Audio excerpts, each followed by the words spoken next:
Hello friends, big welcome to live life with Soumi. আশা করছি আপনারা সবাই খুব ভালো আছেন, সুস্থ আছেন। তো আজ অনেক দিন পর আপনাদের সাথে দেখা হচ্ছে, কথা হচ্ছে। আর ভীষণ এক্সাইটেড লাগছে, কারণ অনেক দিন ধরে ভাবছিলাম যে শুরু করি, কিন্তু শুরুটা আর করা হচ্ছিল না।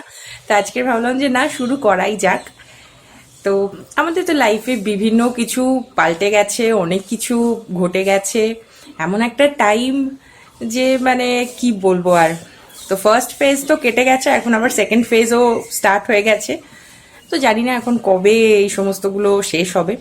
তো যেটাই হোক, সব কিছু নিয়েই চলতে হবে, আর একটু সাবধানে থাকতেও হবে তার সঙ্গে সঙ্গে।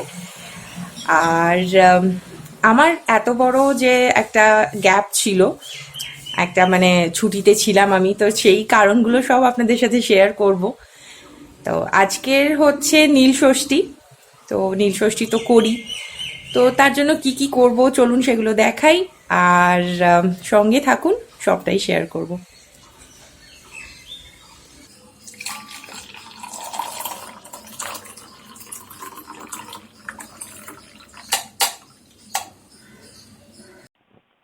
সকালের ব্রেকফাস্ট রেডি করছি। গরম গরম চা বানিয়েছি আর এখানে বানাচ্ছি হচ্ছে টোস্ট। তো টোস্টটা আমি এখানে ঘি দিয়ে সেঁকে দিচ্ছি। তো আবির আর শিবাশিস দুজনেই খেতে ভালোবাসে।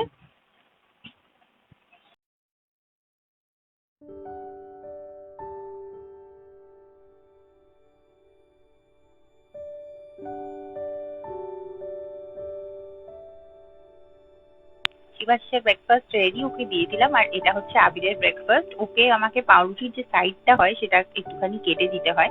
আর কালকে রাত্রে ধোকলা বানিয়েছিলাম। তো ধোকলার রেসিপিটা ভীষণ সোজা, ভীষণ ইজিলি বাড়িতে বানানো যায়। তো দুটো বানিয়েছিলাম, কাল রাত্রে একটা খাওয়া হয়েছে আর আজকে সকালবেলা একটা খাওয়া হলো। তো এই আর এবারে আমি একটা আলু ভাজা করব। আমাদের বাড়িতে ব্রেকফাস্টে মানে সকালের জল খাবারে একটা ভাজা বা একটা তরকারি সবাই খেতে পছন্দ করে। তো আজকে একটা আলু ভাজা করবো, একদম নর্মাল সিম্পল, খেতে খুব ভালো হয়। সর্ষের তেলের মধ্যে শুকনো লঙ্কা আর কালো জিরে ফোড়ন দিয়ে আমি একটু হলুদ আর নুন চিনি একটু স্বাদ মতন আর তার সঙ্গে একটুখানি লঙ্কা গুঁড়ো দিয়ে আলুটাকে খুব ভালো করে প্রথমে ভেজে নেব। আর তারপর লাস্টে একদম ভাজা ভাজা হয়ে গেলে গোটা পোস্ত ছড়িয়ে আরেকবার ভালো করে আলুটাকে নেড়ে চেড়ে নেবো। তো এটা মানে যে কোনো মানে পাউরুটির সাথে বা মুড়ি দিয়ে সকালের জল খাবারে বা এমনি নর্মাল পরোটা টরোটা দিয়েও কিন্তু খেতে ভীষণ ভালো হয়। একবার বাড়িতে ট্রাই করে দেখবেন। আর কিছুই না, মানে চটজলদি বানিয়ে ফেলা যায় আর খেতে খুবই টেস্টি হয়।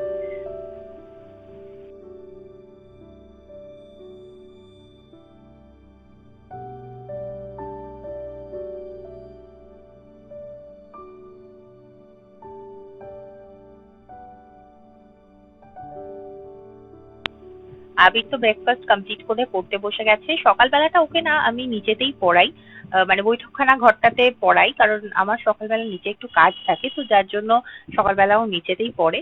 আর এটা সেই কলকাতার অ্যাকোয়ারিয়ামটা যেটা মানে সযত্নে কলকাতা থেকে এখানে বোলপুরে আনা হয়েছে। আর এর মাঝখানে আমি নীলষষ্ঠীর পুজোটা করে নিয়েছি। তো চলুন আপনাদেরকে দেখাই। তো পুজো করেছি, দেখুন সাজিয়েছি।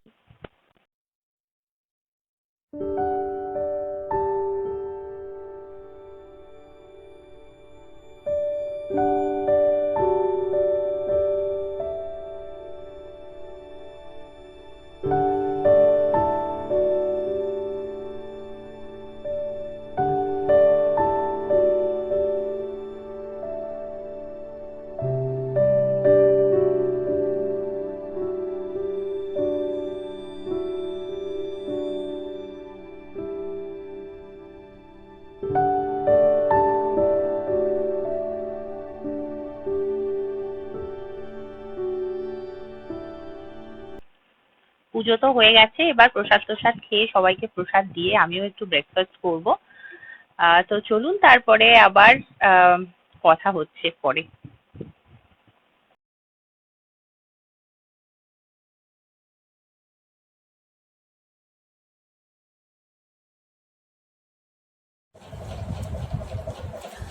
তো এবার এতক্ষণে টাইম পেয়েছি এবার একটু কথা বলার।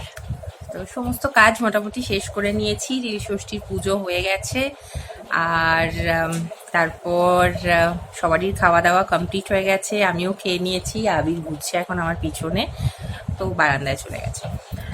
আর আমি খেয়ে নিয়েছি। আজকে তো সকালে ভাত খাই না, মানে সারাদিনই ভাতটা খাই না, তো সেজন্য সকালবেলা একটু সাবু ভিজিয়েছিলাম। সাবুটাকেই ওই কলা দিয়ে, তারপর মিষ্টি টিষ্টি দিয়ে মাখিয়ে, দই টই দিয়ে ওটাই খেয়ে নিলাম। আর আজকে তো শ্যাম্পু করেছি সকালবেলা, এবারে আম, সেইভাবে চুলটা শুকোনোর এখনো টাইম পাইনি। তো এখন এবার চুলটাও শুকোই আর আরাম করে আপনাদের সাথে একটু গল্পও করি। অনেকদিন পর দেখা হচ্ছে, কথাও হচ্ছে নিচে। তো টাইম পাচ্ছিলাম না একদম। আর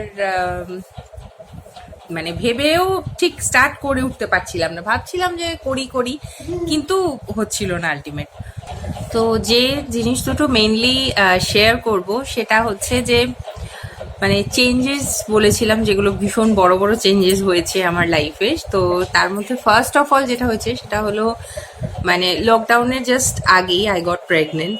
তো এবারে ব্যাপারটা হলো যে আমরা থ্রু আউট দ্য লকডাউন সবাই জানি যে কিভাবে মানে ডক্টরসরা আনঅ্যাভেলেবল হয়ে গেছিল, মেডিসিনস সমস্ত রকম পাওয়া যাচ্ছিল না, প্যাথোলজি সেন্টার বা যেরকম ধরুন মানে ডায়াগনস্টিক্স যে সমস্ত সেন্টারগুলো ছিল সেগুলো সব অর্ধেকের বেশি বন্ধ ছিল। তো it was like a big challenge for us, মানে আমার আর শিবাশিসের জন্য। কারণ মানে থ্রু আউট দ্য লকডাউন যেরকম কেউ আমার কাছেও আসতে পারেনি, আমিও কারোর কাছে যেতে পারিনি, প্লাস আবির ছিল। তো আবিরকে রেখে রেখে সব জায়গায় যাওয়াটা পসিবল হচ্ছিল না, কোথায় রাখবো এরকমও কোনো জায়গা পাচ্ছিলাম না। মানে ভীষণই একটা মানে ট্রাবলসাম গেছে পুরো লকডাউনটা। আর প্রেগনেন্সি জার্নিটা তো মানে বলারই নয়, মানে এতটাই টেনশনে গেছে সবারই। তো তারপর কারণ ওটা ওই সময়টাও প্রচণ্ড মানে সাংঘাতিক একটা টাইম সেই সময় ফেস করেছে সবাই, ইনক্লুডিং আস। তো আর তারপরে তো হতে হতে আস্তে আস্তে টাইমটা যখন শেষের দিকে এলো, মোটামুটি ওই পুজোর সময় করে মানে আমরা আমাদের মানে যার জন্য এতদিনের অপেক্ষা ছিল তাকে ওয়েলকাম করলাম। তো আপনারা যারা আমার ব্লগ ফলো করেন বা যারা ভিডিও দেখেছেন তো তারা তো জানেন, আর যারা আজকের ফার্স্ট টাইম দেখছেন তাদেরকে বলবো যে আমার বড় ছেলে, তার নাম আবির। তো ও এই 2021-এ 6 বছর হলো। আর তারপর পুজোর সময় 2020 পুজোর সময় আমার ছোট ছেলে, ওর ডাকনাম হচ্ছে আর্য। তো ওকে আমরা ওয়েলকাম করি। আর ওকে সত্যি মানে সত্যি কথা বলতে কি প্রথমবার যেদিন কোলে নিলাম, তো তখন মনে হলো যে না ঠিক আছে, মানে সব কিছু ম্যানেজেবল, মানে সব কিছু করতে পারবো, মানে we can face any kind of challenges for you too. তো এরকমই একটা সত্যি মনে হয়েছিল। তো এখন তো আবির আর আর্যকে ঘিরেই সমস্ত দিনটা ওইভাবেই কেটে যাচ্ছে।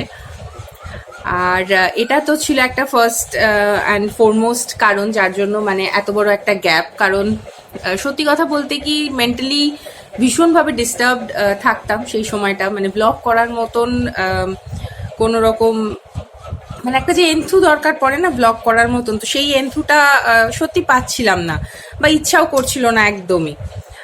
আর তারপরে তো দুজনকে নিয়ে যখন আস্তে আস্তে একটু একটু করে সমস্ত কিছু শুরু করলাম, তো তারপরে আবার একটা ড্রাস্টিক চেঞ্জ হলো আমাদের লাইফে। সেটা হচ্ছে যে শিবাশিসের কাজের সূত্রে আমরা শিফট করলাম, আর আমরা শিফট করেছি বোলপুরে। তো বোলপুরে যেহেতু শ্বশুরবাড়ি, সেই জন্য খুব একটা সমস্যার কিছু নেই, আমরা ওখানেই শিফট করেছি, ওখানে চলে এসেছি। তো এবারে ব্লগসগুলো বোলপুর থেকেই বানাবো। আশা করি ঘর বাড়িগুলো দেখে একটু একটু বোঝা যাচ্ছে যে এটা মানে যেখান থেকে পুরনো জায়গা যেখান থেকে বানাতাম ব্লগস, তো সেটা নয়। তো এখন এখানে আস্তে আস্তে মানে ডে টু ডে যে লাইফটা সেটাকে মানে কি বলবো, মানে নতুনভাবে নতুন একটা স্টার্ট, তো মানে সমস্ত দিক থেকেই একটা নতুন নতুন সব কিছু আর কি। তো সেইটাই একটুখানি ম্যানেজ করতে টাইম লাগছিল, টাইম বার করতে একটু সময় লাগছিল। তো আজও কথা বলছে, তো এখন সেই জন্য কিছুভাবেই আমি সময় করে উঠতে পারছিলাম না যে একটুখানি সময় বার করে আপনাদের সাথে সবটা শেয়ার করি, একটু কথা বলি। তো শিবাশিস আমাকে অনেক দিন ধরেই বলছে যে না দেখো তুমি একটা চ্যানেল তো খুলেছো, সেখানে আর আপনাদের মানে যারা যারা এই পুরো লকডাউনে বা এই টোটাল টাইমটাতে প্রচুর প্রচুর মানুষ আমার চ্যানেলের সাথে যুক্ত হয়েছেন, মানে রিয়েলি ওয়েলকাম টু এভরিওয়ান। আর ও আমাকে বলছে যে না দেখো, এটা তো এক্সটেন্ডেড তোমার ফ্যামিলি, তো এই ফ্যামিলির সাথে মানে এই ভার্চুয়াল ফ্যামিলিকে তোমার শেয়ার করা উচিত, ওদের সাথে সবারই সাথে কথা বলা উচিত। তো সবাই হয়তো ওয়েট করে থাকবে, অনেকে আর মানে অনেক চেনা শোনার মধ্যেও আছে যারা আমার ব্লগ দেখে, আমার চ্যানেল সাবস্ক্রাইব করেছেন। তো তারাও তাদের সাথে যখন দেখা হচ্ছে তারাও বলছে যে কি হলো, কি ব্যাপার, কেন ব্লগস দিচ্ছ না, কেন বানাচ্ছ না ভিডিও। তো সেই জন্য নতুন করে আবার শুরু করলাম। তো আশা করি আপনাদের ভালো লাগবে। স্পেশালি আপনারা আমার ট্রাভেল ব্লগস দেখতে পছন্দ করেন, কিন্তু এই মুহূর্তে ট্রাভেল ব্লগসটা আমি বানাচ্ছি না, মানে বানাতে পারছি না বেসিক্যালি, কারণ এখন তো কোথাও বেরোনোর কোনো প্রশ্ন নেই, যতটা সম্ভব বাড়িতে থাকাই শ্রেয়। তো সেই জন্য আমিও আপনাদেরকে একদম ভীষণভাবে সাজেস্ট করব যে মানে যেটুকু ঘুরে নিয়েছেন, আর এখন আবার একটুখানি স্টপ করে দেওয়াই ভালো। আবার কিছুদিন পরে না হয় ঘুরতে যাওয়া যাবে। তো ঠিক আছে, সঙ্গে থাকুন আস্তে আস্তে। আর আজকের তো নীল ষষ্ঠী, আজকের ওই বেলা লুচি খাবো, তো লুচি বানানো হবে। আর সকালবেলা একটা ওই নিরামিষ একটা পনিরের তরকারি করে রেখেছি, তো ব্যাস ওই দিয়েই গরম গরম লুচি খাওয়া হয়ে যাবে। তো ঠিক আছে, সঙ্গে থাকুন। চলুন দেখাই যে দুপুরবেলায় আবির আর রাজ্য কিভাবে টাইম কাটায়। সত্যি কথা বলতে কি, মানে ওদের দুজনের সাথে আমারও বেশ ভালোই টাইমটা কেটে যায়, বোরিং লাগে না একদম। একটু ভালোই আছে, মানে সময় কাটানোর জন্য বেশ ভালো। বাচ্চারা বাড়িতে থাকলে না কোন দিক থেকে সময় কেটে যায় সত্যি কিন্তু বোঝা যায় না। আর আজকে রাত্রে তো লুচি ভাজবো, তো সেই জন্য এরপরে আর খুব একটা বেশি শুট করব না, আবার একদম রাত্রে ডিনার রেডি করে তারপরে দেখা করবো, ঠিক আছে?